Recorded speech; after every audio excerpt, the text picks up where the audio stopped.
Meu nome é Adnilson Conceição dos Santos, eu sou membro da Igreja Adventista do Sétimo Dia. E nesse momento nós estamos aqui nos propondo a falar para vocês sobre o maior acontecimento da história, a volta do Senhor Jesus.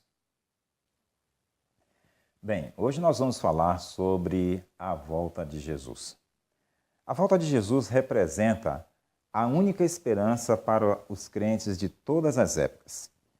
É, sem dúvida, a maior promessa feita por Jesus Cristo aos seus seguidores, porque ela não tão somente representa o fim do domínio do mal, mas também a volta de Jesus trará consigo o galardão, a recompensa para aqueles que forem salvos.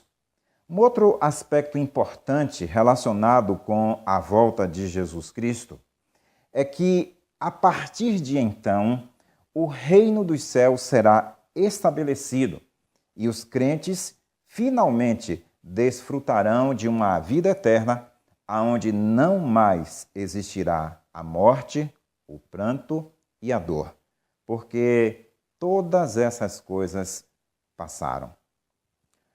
Na oração modelo, que nos foi ensinada pelo Senhor Jesus Cristo, nós aprendemos a orar pela vinda e pelo estabelecimento do reino eterno.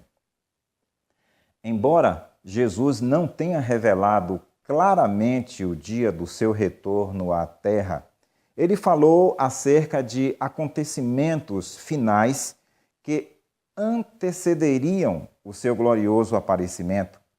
E mais ainda, ele incentivou os seus seguidores a estarem atentos ao cumprimento destes sinais e alegrarem-se com a percepção da proximidade da sua volta. No Evangelho de Mateus, no capítulo 24, nos versículos 32 e 33, Jesus Cristo disse o seguinte: Aprendei, pois, a parábola da figueira. Quando já os seus ramos se tornam tenros e brotam folhas, sabeis que está próximo o verão. Igualmente, quando virdes todas essas coisas, sabei que ele está próximo às portas. Então nós percebemos aqui que Jesus Cristo incentivou os seus seguidores a estarem atentos aos sinais que antecederiam a sua volta. E deveriam também se alegrar ao perceber que essas coisas estariam acontecendo como indicativo de que ele estaria prestes a voltar a este mundo. É bem verdade que no capítulo 24 de Mateus, Jesus Cristo falou acerca de sinais que estariam acontecendo relacionados com o mundo natural. Maremotos, terremotos, a questão das pestes, epidemias, uma série de fatores que evidenciariam o seu breve retorno. Mas, quando nós estudamos a profecia bíblica, nós ficamos maravilhados ao descobrirmos quão perto estamos do tempo do fim. Isso mesmo, a profecia indica que nós estamos vivendo no tempo do fim. Eu gostaria de propor uma análise no livro do profeta Daniel, um livro que está no Antigo Testamento, mas é um livro fascinante, que fala muito da história a partir de Babilônia e discorre as suas profecias até o tempo do fim, até o estabelecimento do reino eterno do nosso Deus. Nós não temos uma proposta de estudarmos este livro de maneira detalhada, de maneira minuciosa, mas vamos discorrer apenas em alguns capítulos e alguns versículos que nos servem como indicativos para nos apontar o tempo em que estamos vivendo no contexto da profecia. Capítulo 2 do livro de Daniel, os versos 40 a 44, nós encontramos o profeta interpretando um sonho que Deus deu ao rei Nabucodonosor. Nós conhecemos bem a história. Capítulo 2 revela-nos que o rei Nabucodonosor foi dormir preocupado com o futuro do seu reino e à noite ele teve um sonho. Ele, quando acordou, ele acordou com um sentimento que havia sonhado com algo importante, mas ele não conseguia se lembrar do que sonhara. Então ele convocou os seus conselheiros, os sábios, os magos, os adivinhos, os encantadores de Babilônia e lhes fez uma proposta de que eles deveriam lhe contar o sonho que ele teve e também dar a sua interpretação. Diante da incapacidade destes homens resolverem essa proposta do rei Nabucodonosor, este ficou muito indignado e estabeleceu um decreto de morte, dando-lhes um prazo para que, se eles não lhes apresentassem o sonho e a interpretação, então eles deveriam ser finalmente mortos. Quando soube do problema, Daniel ofereceu-se para apresentar-se diante do rei Nabucodonosor, porque ele oraria ao Deus eterno, o Deus dos hebreus, a fim de que este mesmo Deus que deu ao rei Nabucodonosor o sonho, desse também a ele o sonho e a interpretação. E assim Daniel fez, juntamente com seus 3 amigos. E o capítulo 2, então, de Daniel revela que em uma visão à noite, Deus revelou o sonho e também a interpretação ao profeta. Bem, quando o rei recebeu Daniel, Daniel lhe disse que o Deus do céu é poderoso, é aquele que conhece o futuro antes de todas as coisas, e ele revelou ao rei o que haveria de ser no tempo do fim. E começando então, Daniel explicou para o rei que ele teve um sonho com uma grande estátua, uma estátua de aparência terrível.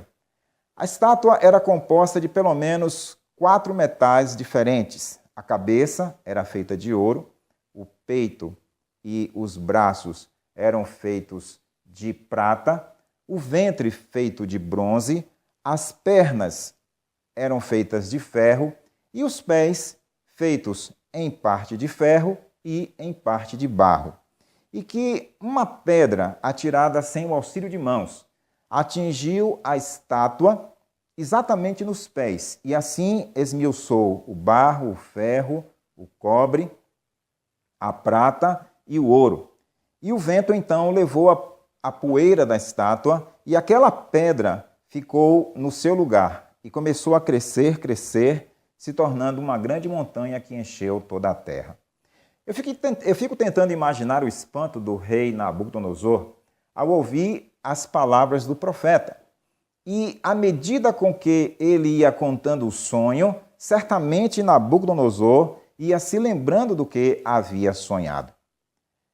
E, obviamente, agora Daniel estava apto para dar a interpretação àquele sonho. E Daniel disse então que a cabeça de ouro da estátua representava o império de Babilônia, um império proeminente, um império que estava ainda em expansão e crescimento, mas que esse império de Babilônia seria derrotado por um segundo império que se estabeleceria na terra, um pouco inferior à Babilônia, assim como a prata é um pouco inferior ao ouro. E Daniel continuou dizendo que surgiria logo depois um terceiro reino, e logo depois um quarto reino, que se dividiria em 10 reinos ao final. E que nos tempos desses reis, o Deus do céu estabeleceria o seu reino, que seria um reino eterno que jamais passaria. Este reino representado então pela pedra que atingiu os pés da estátua. Exatamente aqui no capítulo 2, nos versos 40 a 44, nós lemos o seguinte: E o quarto reino será forte como o ferro, pois como o ferro esmiuça e quebra tudo, como o ferro quebra todas as coisas, assim ele esmiuçará e fará em pedaços. E quanto ao que vistes dos pés e dos dedos em parte de barro de oleiro e em parte de ferro, isso será um reino dividido. Contudo, haverá nele alguma coisa de firmeza do ferro, pois viste o ferro misturado com o barro de lodo. E como os dedos dos pés eram em parte de ferro e em parte de barro, assim por uma parte o reino será forte e por outra será frágil. Quanto ao que viste do ferro misturado com barro de lodo, misturar-se-ão com semente humana, mas não se ligarão um ao outro, assim como o ferro não se mistura com o barro. Mas, nos dias destes reis, o Deus do céu levantará um reino que não será jamais destruído, e este reino não passará a outro povo, esmiuçará e consumirá todos esses reinos, mas ele mesmo subsistirá para sempre. Se nós tivéssemos apenas o capítulo 2 do livro de Daniel, como sendo o conteúdo de toda a profecia bíblica, nós poderíamos afirmar sem medo de que este capítulo já encontrou basicamente todo o seu cumprimento, ou quase todo o seu cumprimento. Nós observamos que o Império de Babilônia já passou, o Império dos Medo e Persas também já se findou, seguido pela Grécia, que também já caiu, que foi sucedido pelo Império Romano, que também se findou, e que este Império Romano, obviamente, se dividiu em 10. E as tentativas que foram feitas depois da queda do Império Romano para unificá-lo, todas elas fracassaram. O que Daniel foi muito claro em dizer que os pés da estátua, mas especificamente os dedos, feitos em parte de ferro e em parte de barro, assim como eles se não ligariam mais, assim como eles se não uniriam mais, todas as tentativas de unificar este império fracassariam. E isso nós podemos ver através da história. Mas uma coisa nos chama a atenção, é que Daniel fala que exatamente nos dias desses reis, o Deus do céu levantará um reino que jamais será destruído. Em que tempo então nós estamos vivendo? Nós estamos vivendo exatamente nos dias destes reis. Roma caiu, se dividiu em 10 reinos. Esses impérios existem, alguns deles foram destruídos através do tempo, alguns persistem até os dias de hoje, e é exatamente nesses dias que nós estamos aguardando o retorno do Senhor Jesus Cristo. Isso pode servir de indicativo, sim, para nos mostrar o quão estamos perto da volta do Senhor Jesus Cristo. Mas a revelação da profecia, ela é progressiva. E no capítulo 7 do livro de Daniel, nós vamos encontrar o profeta tendo agora, ele mesmo, uma visão. Sobre outros símbolos, agora o símbolo de animais, nós vamos encontrar o profeta tendo uma visão que representaria o domínio dos mesmos impérios. Daniel teve uma visão onde ele contemplava um mar agitado pelos ventos, e como resultado dessa comoção promovida nas águas, surgiria do meio do mar 4 animais diferentes. Ele diz lá no capítulo 7 do seu livro que este primeiro animal, ele era um leão que tinha 2 asas. Logo depois do leão, ele vê se levantar um segundo animal, um urso, que tinha entre os dentes 3 costelas.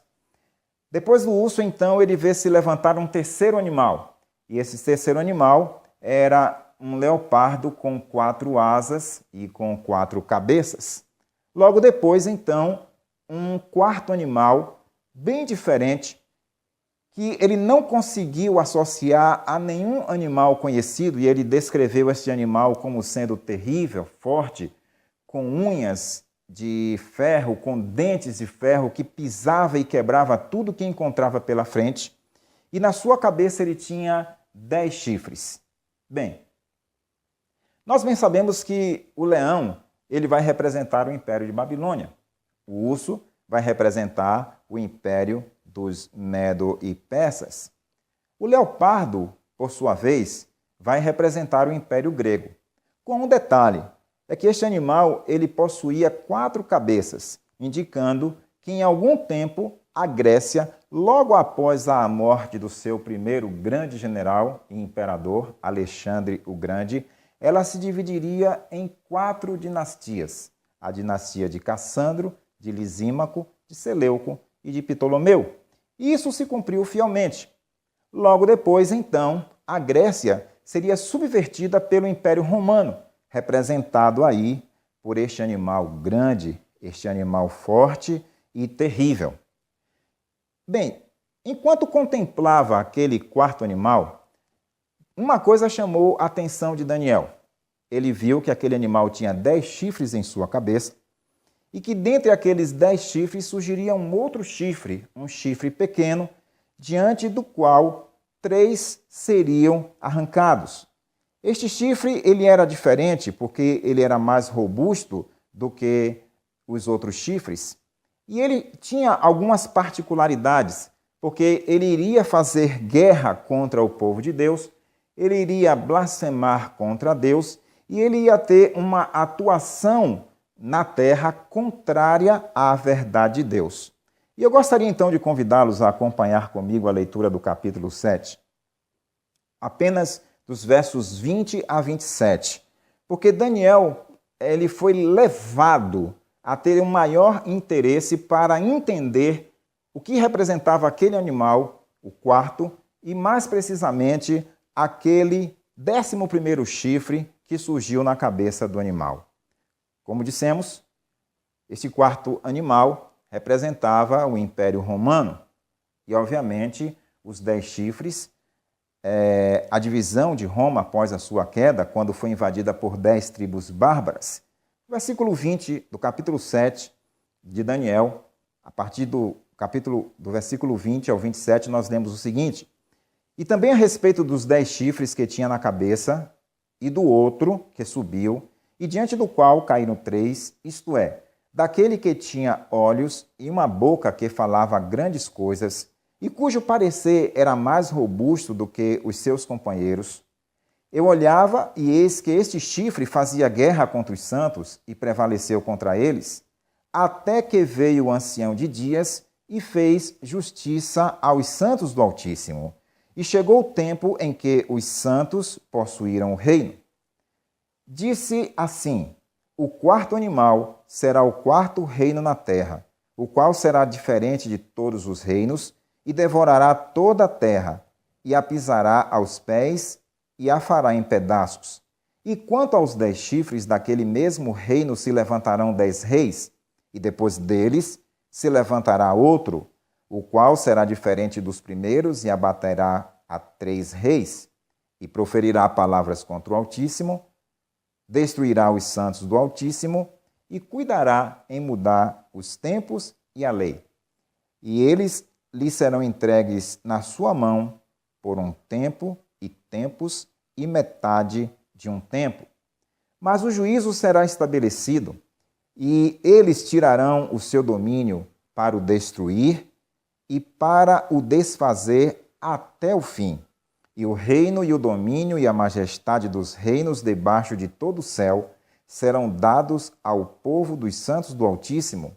O seu reino será um reino eterno, e todos os domínios o servirão e lhe obedecerão.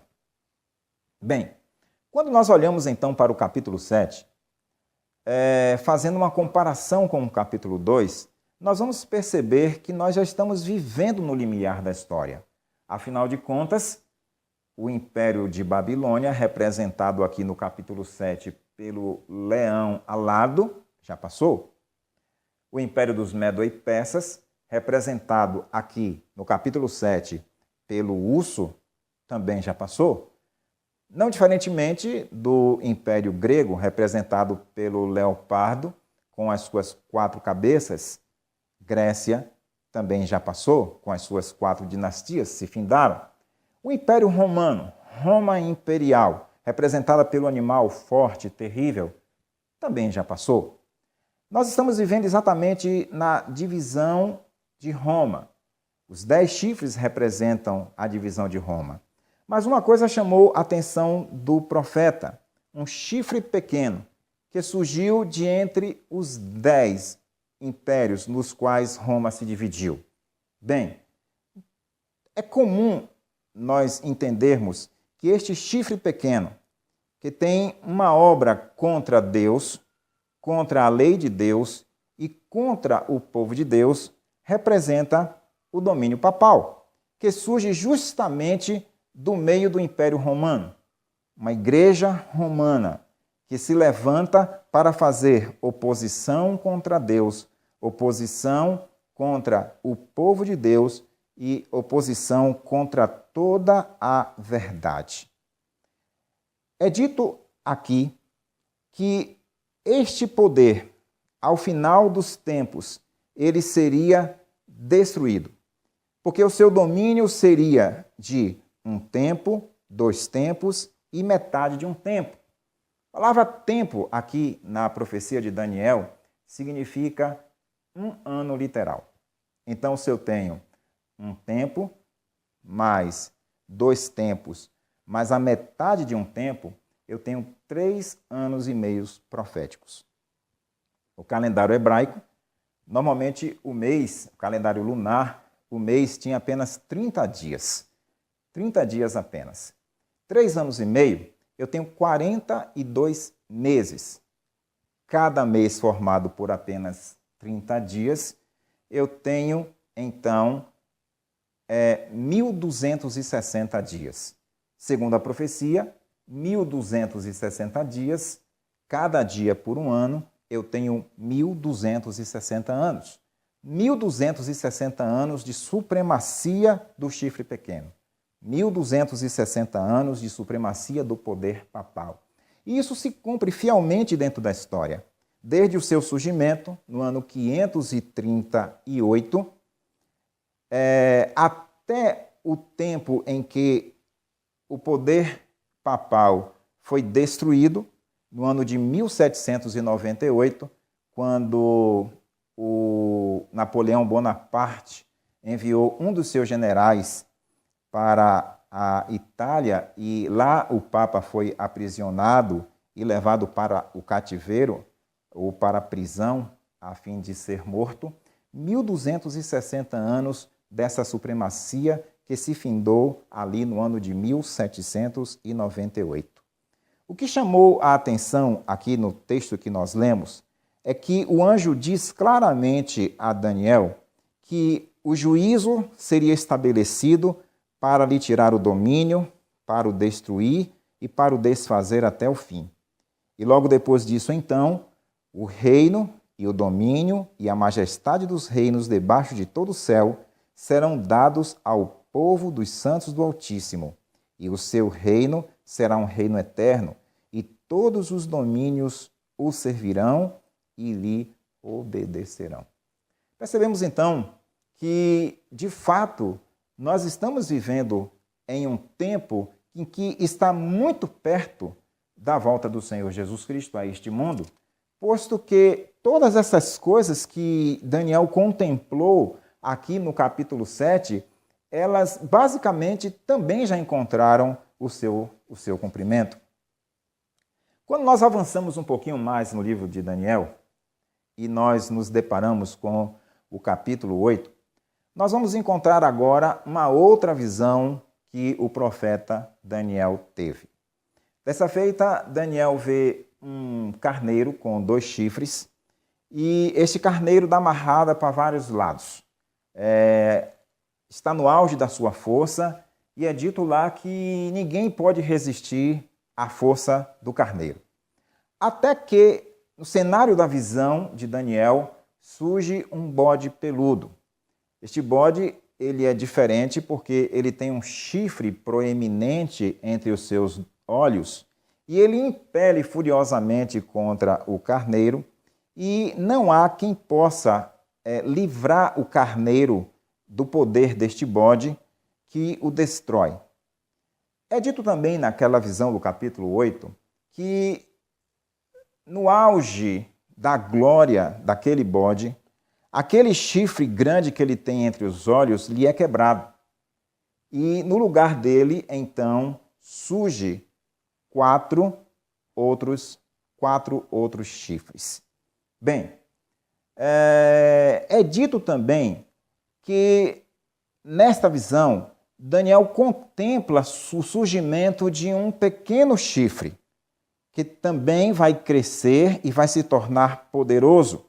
E este pequeno chifre, ele também, no capítulo 8, vai fazer um ataque contra o povo de Deus, contra o príncipe dos céus, contra o santuário de Deus.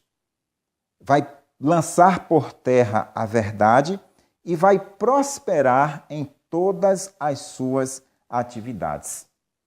Bem,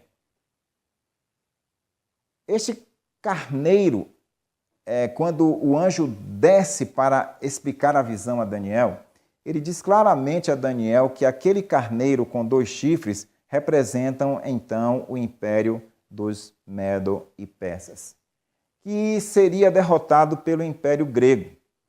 O anjo chega a dizer que aquele chifre grande que o bode traz ali entre os seus olhos representaria o primeiro grande imperador da Grécia.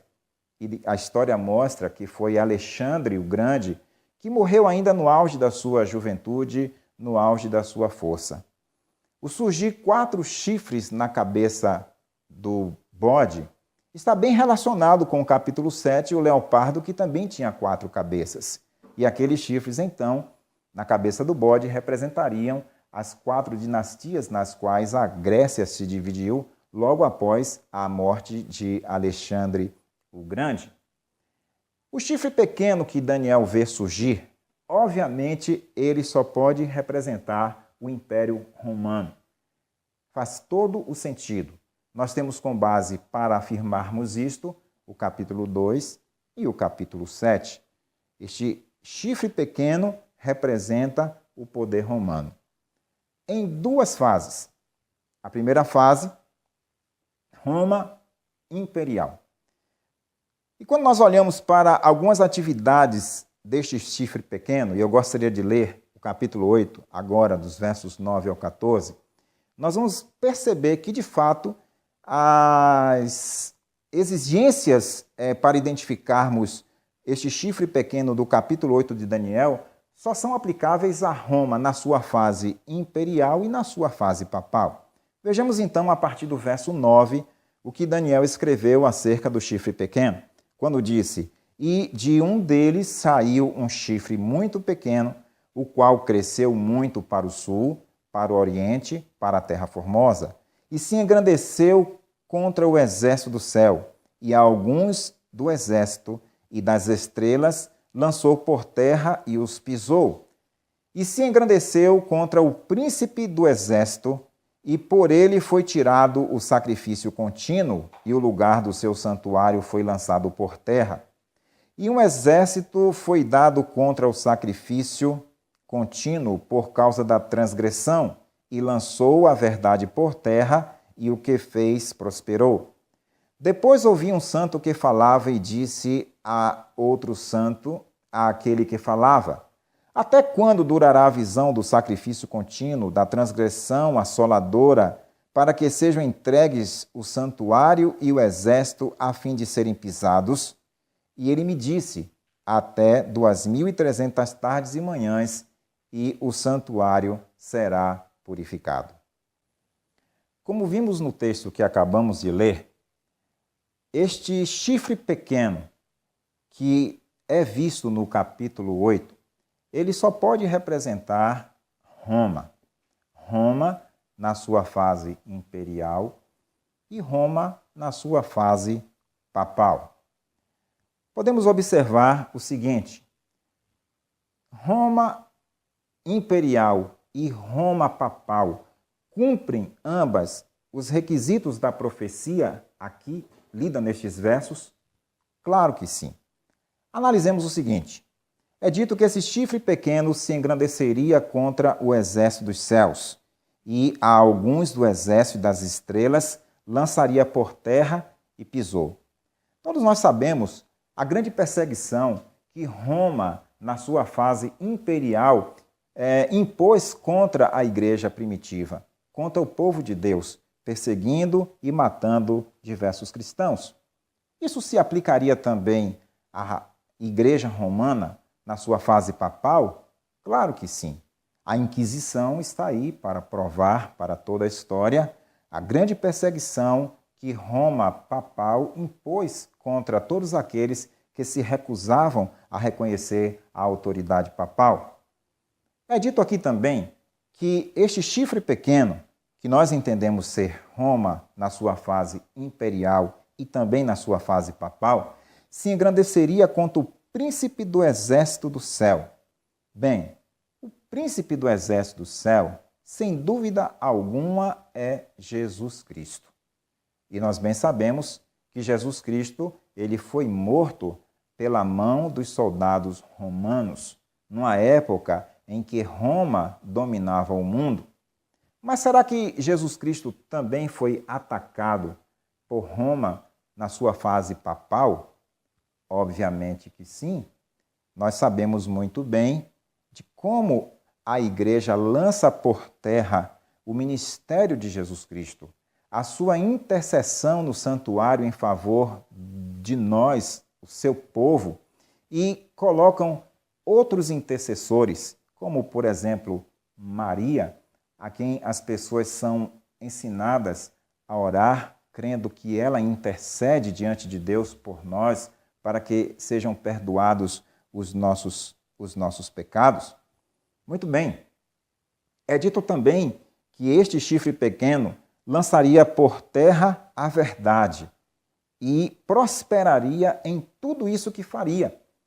E nós, quando olhamos para os ensinamentos da Igreja Romana, nós vamos perceber que verdades importantes que foram defendidas pelos apóstolos de Jesus Cristo, homens do passado que deram a própria vida para defender essas verdades, como essas verdades foram abandonadas, como essas verdades foram abolidas. Basta que olhemos para o catecismo da igreja e nós vamos perceber os 10 mandamentos, quando o segundo mandamento da lei de Deus, que proíbe a adoração de imagens, ele foi extraído da lei, ele foi tirado da lei. O quarto mandamento, ele requer a observância do sábado. E no terceiro mandamento, o catecismo, ensina que devem ser observados os dias de domingos e os dias santos, os dias de festas santos.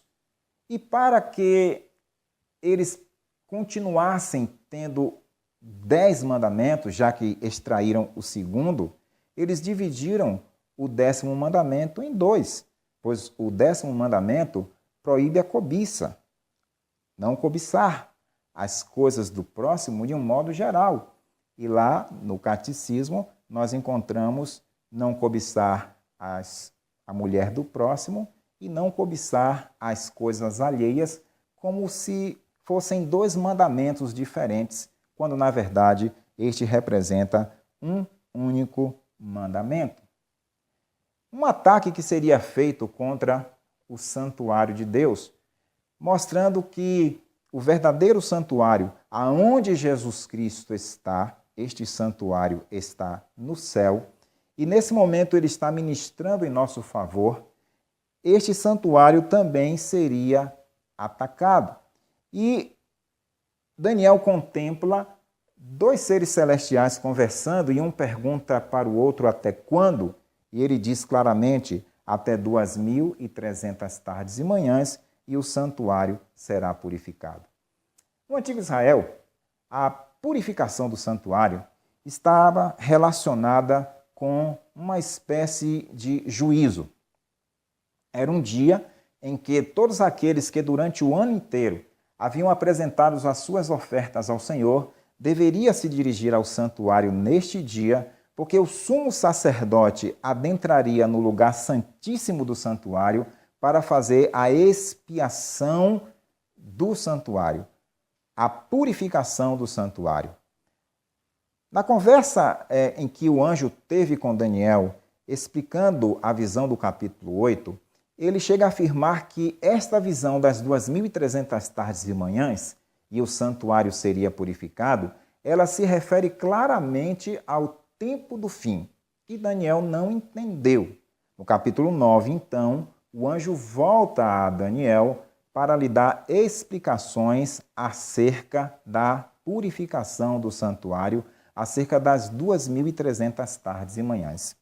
Nós não vamos explicar de maneira detalhada a profecia das 2.300 tardes e manhãs, porque, como disse a princípio, não é a nossa proposta fazermos um estudo detalhado, minucioso de todo o livro de Daniel, até porque o tempo não nos permite. Mas, como adventistas do sétimo dia, nós cremos que as profecias relacionadas com o tempo do fim, e especificamente as profecias a profecia das 2.300 tardes e manhãs, ela teve o seu início no ano 457 a.C., com a saída do decreto para a libertação do cativeiro de Babilônia, a reconstrução da cidade, a reconstrução do templo que havia sido destruído pelo rei Nabucodonosor. Se nós aplicarmos 2.300 anos, que é o que representa as 2.300 tardes e manhãs, um tempo profético de 2.300 anos, a partir de 457 a.C., nós vamos chegar ao ano de 1844, quando nós entendemos que ali se cumpriram as 2.300 tardes e manhãs e o santuário que está no céu começou então a ser purificado. Jesus Cristo inicia o seu ministério como sumo sacerdote no lugar santo dos santos, dando início ao juízo. Esse juízo, ele foi visto por Daniel também no capítulo 7, quando lá Daniel diz que viu um como o Filho do Homem vindo sobre as nuvens dos céus, e ele contempla o ancião de dias assentar-se no seu trono, estabelecer o tribunal, abrir os livros e começar o juízo. Essa profecia, então, aponta para o início do juízo, 1844, logo depois do começo do tempo do fim. Entendemos, então, que o juízo de Deus, aonde nesse exato momento ele está julgando a sua igreja, o seu povo, aqueles que hão de ser salvos, aqueles cujos nomes estão sendo escritos no livro da vida do Cordeiro, representa a fase final da obra salvífica de Cristo em favor do seu povo. E que logo depois desse juízo, ele voltará à terra. Ora, se esse juízo, então, já começou no ano de 1844, nós temos a plena convicção de que Jesus está muito perto de voltar. Embora ele não tenha nos revelado o dia, ele não tenha nos revelado a hora, mas os sinais que estão acontecendo ao nosso redor, o aumento da violência, o aumento da imoralidade, as guerras, a fome, a peste, a crise econômica, todas essas coisas fazem um conjunto que apontam para este tempo especial em que nós estamos vivendo. Pelas revelações da profecia também, nós entendemos e acabamos de ver que estamos vivendo no limiar da história. E eu gostaria de concluir lendo algo que está no capítulo 12, a partir do verso 1, quando o profeta Daniel faz uma revelação extraordinária, uma revelação grandiosa. Falando acerca deste tempo, o tempo do fim, Daniel diz que se levantaria para o povo de Deus um momento de grande angústia, um momento de grande dificuldade, como nunca existiu antes no tempo, em qualquer outro tempo da história. Mas aqui, a partir do verso 1, é dito assim, no capítulo 12 de Daniel: neste tempo se levantará Miguel, o grande príncipe, o defensor dos filhos do teu povo. E haverá um tempo de angústia, qual nunca houve, desde que houve nação até aquele tempo. Mas, naquele tempo, será salvo o teu povo, todo aquele que for achado inscrito no livro. Muitos dos que dormem no pó da terra ressuscitarão, uns para a vida eterna, e outros para a vergonha e horror eterno. Os que forem sábios, pois, resplandecerão como o fulgor do firmamento, e os que a muitos conduzirem à justiça, como as estrelas, sempre e eternamente. Nós não temos nenhuma dúvida aqui que Miguel é Jesus Cristo, o príncipe do seu povo, o libertador do seu povo, que neste tempo, logo depois que ele deixar o lugar santo do santuário celestial, colocando um ponto final na graça, na oportunidade de salvação, ele voltará à terra. O seu povo estará passando por aflição e angústia, mas o grande libertador vem. O Salvador vem com poder e grande glória. Isso fica muito claro aqui de entender e não há nenhuma dúvida de que este Miguel é o próprio Cristo, pois é dito aqui claramente que quando ele vir libertar o seu povo, então, no versículo 2 do capítulo 12, nós lemos que aqueles que dormem no pó da terra ressuscitarão. Mas não é dito aqui que todos ressuscitarão, mas apenas que muitos ressuscitarão. E quem são esses muitos que ressuscitarão? São aqueles que fazem parte da primeira ressurreição, que é a ressurreição dos salvos, a ressurreição dos justos. Esses ressuscitarão para a vida eterna, para a glória eterna.